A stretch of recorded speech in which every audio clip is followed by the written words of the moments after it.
अस्सलाम वालेकुम व्यूअर्स, मैं हूं फैसल शौकत और आज हम बात करेंगे यूनिवर्सिटी ऑफ नॉर्थहैम्पटन के MSc accounts and finance course के बारे में। बहुत ही ज़बरदस्त कोर्स है ये। उसकी वजह ये है कि इसमें मॉड्यूल्स बड़े ज़बरदस्त डिज़ाइन हुए हुए हैं कि आम बंदा जिसने पहले अकाउंटिंग नहीं भी पढ़ी हुई या उसका अकाउंट्स एंड फाइनेंस से इतना स्ट्रॉन्ग लिंक नहीं है या इतनी स्ट्रॉन्ग ग्रिप नहीं है, वो इंसान भी ये कोर्स कर सकता है। और उसके अलावा जो फीस है वो बहुत बहुत बहुत ही कम है। मैं समझता हूँ इससे कम फीस पे आपको ये कोर्स पूरे यूके में कोई यूनिवर्सिटी ऑफर नहीं करेगी। इसलिए मैं चाहता हूँ कि बहुत सारे स्टूडेंट इस कोर्स को जरूर कंसीडर करें। तो शुरू करते हैं आज की कोर्स गाइडेंस। और उससे पहले मैं आपको बता दूं कि इसकी जो पेमेंट प्लान है वो भी बहुत ज़बरदस्त है और उसके बारे में बात करेंगे। वो मैं आपको तफसील से समझाऊंगा इसका पेमेंट प्लान है कैसा और कैसे ये स्टूडेंट को बहुत ज़्यादा सूट करता है। तो चलिए शुरू करते हैं आज की कोर्स गाइडेंस को। तो व्यूअर्स, कोर्स तो ये साल में 2 बार शुरू होता है, सितंबर में भी और जनवरी में भी। और वैसे तो ये 1 साल का कोर्स है अगर आप इसको डायरेक्टली करना चाहें, लेकिन उसके साथ 1 साल की प्लेसमेंट भी है। लेकिन प्लेसमेंट का जैसे मैं आपको हमेशा बताता हूँ कि थोड़ा सा इश्यू होता है कि अगर आपने फर्स्ट सेमेस्टर तक प्लेसमेंट सिक्योर नहीं की तो यूनिवर्सिटी आपका वीज़ा फिर आपको रिवोक कर देती है। अगर रिवोक नहीं करेगी तो फिर वो आपको ये बोलेगी कि आप अपनी अपनी स्टडी को कॉन्टिन्यूस रखें। तो ऑब्वियसली बात फिर वही 1 साल पहले थी, लेकिन ये है कि यूनिवर्सिटी को आपको फीस देनी पड़ती है। वो जो फीस आपने साल के शुरू में दी होती है वो ब्लॉक हो जाती है ऑब्वियसली। फिर जब आपको उसका फायदा ही नहीं है तो फिर वो पैसे ब्लॉक होना शुरू हो जाते हैं। बहरहाल आपको PSW तो मिलता ही है सक्सेसफुल कंप्लीशन ऑफ कोर्स पर। तो मेरी रिकमेंडेशन यही है कि आप उसी पे फोकस करें।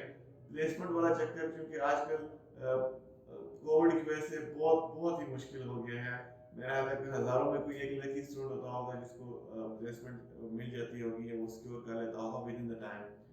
बहरहाल उससे आगे जो मैं मॉड्यूल्स की बात कर रहा था, मॉड्यूल्स इसके बहुत ज़बरदस्त हैं।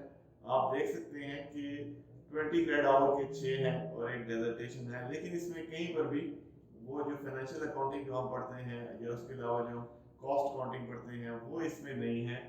अकाउंटिंग का बिल्कुल भी ऐसा कोई सब्जेक्ट नहीं है। स्ट्रेटेजिक ऑडिट में आपको शायद थोड़ा बहुत पढ़ना पड़ेगा, लेकिन बाकी जितने भी हैं वो थ्योरेटिकल सब्जेक्ट्स हैं। तो इस वजह से ये course accounts and finance students को सूट करेगा। बहरहाल आगे चल के मैं आपको बता दूं कि इसमें एग्जामेशन जो है वो आप क्लेम कर सकते हैं अगर आपने एग्जैक्टली इसी तरह के सब्जेक्ट जो मैंने आपको पीछे बताया वो आप पढ़ चुके हैं ACCA में या अपनी प्रीवियस डिग्री में, तो आपको एग्जामेशन मिल सकती है। और एग्जामेशन से मुराद ये है अगर आपको एक सब्जेक्ट की एग्जामेशन भी मिल जाए तो आपको कम से कम 1400 पाउंड्स का फ़ायदा हो जाता है। आपको उससे कम फीस पे करनी पड़ेगी। उसके अलावा ये chartered institute of management accountant अगर आपने सीमा किया हुआ है तब भी अगर आपका कोई कोर्स इससे मिलता जुलता जो आपने पहले कर चुके हैं तो यूनिवर्सिटी आपको एग्जामेशन दे देगी। और एग्जामेशन का बहुत फ़ायदा है, आपको 1400-1500 पाउंड आपका बच जाता है फी सब्जेक्ट। उसके अलावा बात करते हैं कोर्स फीस की। जैसे मैंने आपको बताया कि बहुत बहुत ज़बरदस्त यूनिवर्सिटी है। जिन जो लोग फाइनेंशियली स्ट्रगल करते हैं उनके लिए 14,000 इसकी फीस है टोटल। और उसके अलावा 7 इक्वल इंस्टॉलमेंट्स में आपने इसको पे करना है। उसके अलावा 500 डिस्काउंट है फुल पेमेंट पर। लेकिन अगर आप 7 इक्वल इंस्टॉलमेंट्स को देखें तो ये समझ लें कि जब तक आपका कोर्स खत्म होगा तब तक ये इंस्टॉलमेंट्स चलती रहेंगी। कितनी इंस्टॉलमेंट्स हैं और कितनी फीस एक्चुअली आपको पे करनी पड़ेगी ये मैं आपको आगे चल के बताता हूँ। अगर आप इस स्कॉलरशिप प्लान को देखें तो ये इन्होंने जो पोस्ट ग्रेजुएट डिस्काउंट स्कीम दी है इससे आप 30%, मैंने आपको येलो मार्क करके आप देख सकते हैं दिखाया, 30% आपको अगर डिस्काउंट मिले तो वो बनता है तकरीबन 4,200 और फिर आपकी फीस बन जाती है 9,800 पाउंड, जो कि बहुत बहुत ही कम है। मैंने बाकी यूनिवर्सिटी को डिटेल में कवर किया है, इतनी कम फीस किसी यूनिवर्सिटी की नहीं है।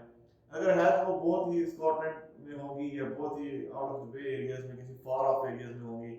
तो ये जो है मिडलैंड एरिया में यूनिवर्सिटी है तो 9,800 है।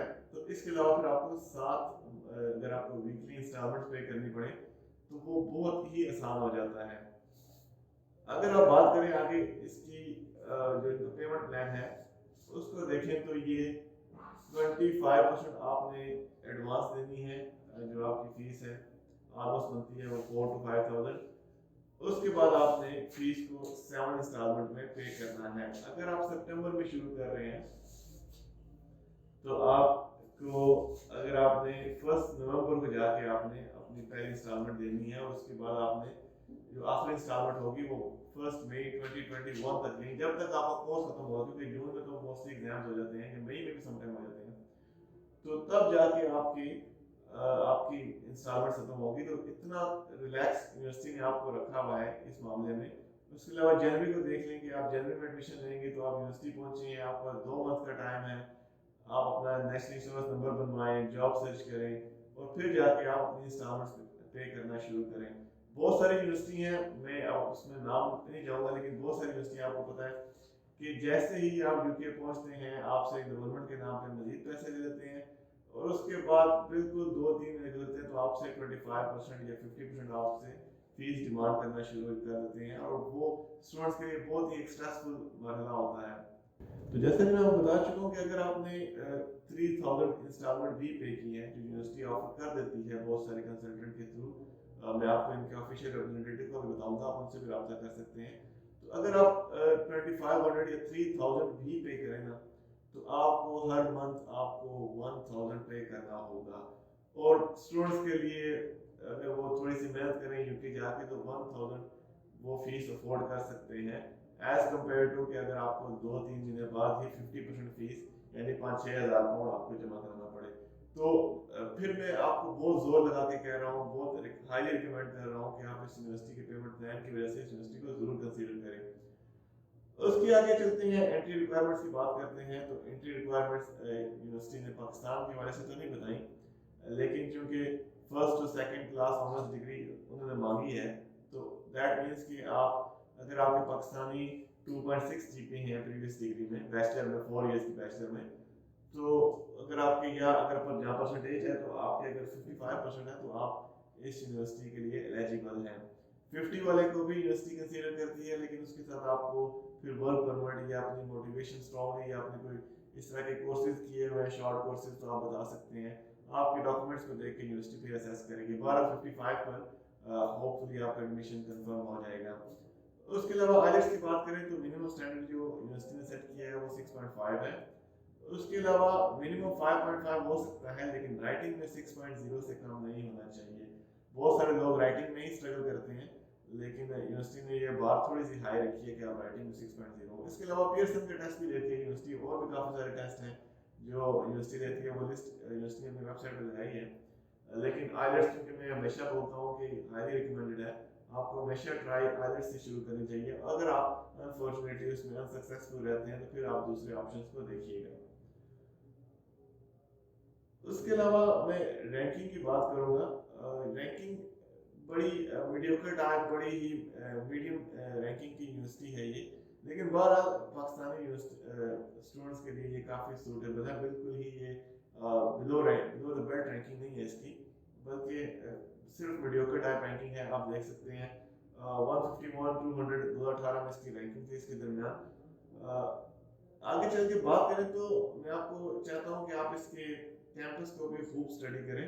बहुत दफ़ा ऐसे होता है कि इंटरव्यू में आपसे कैंपस के बारे में पूछ लेते हैं, तो आप उसके अगर ये 360 टूर है, अगर आप इसको ज़रूर देखिएगा लिंक को, अगर आप यूनिवर्सिटी में इंटरेस्टेड है तो आप इस लिंक को खोल के यूनिवर्सिटी के बारे में तफसील से जान सकते हैं कि यूनिवर्सिटी की लोकेशन क्या है, यूनिवर्सिटी में फैसिलिटीज़ क्या है, यूनिवर्सिटी की एक्सेस कैसे है, आप देख सकते हैं सारा कुछ किस डिटेल में। और मैं चाहता हूँ कि स्टूडेंट्स देखें भी, क्योंकि बहुत सारे केसेस में आपको पता होना चाहिए, इंटरव्यू जो एम्बेसी वाला होता है तो वो आपसे पूछ सकते हैं।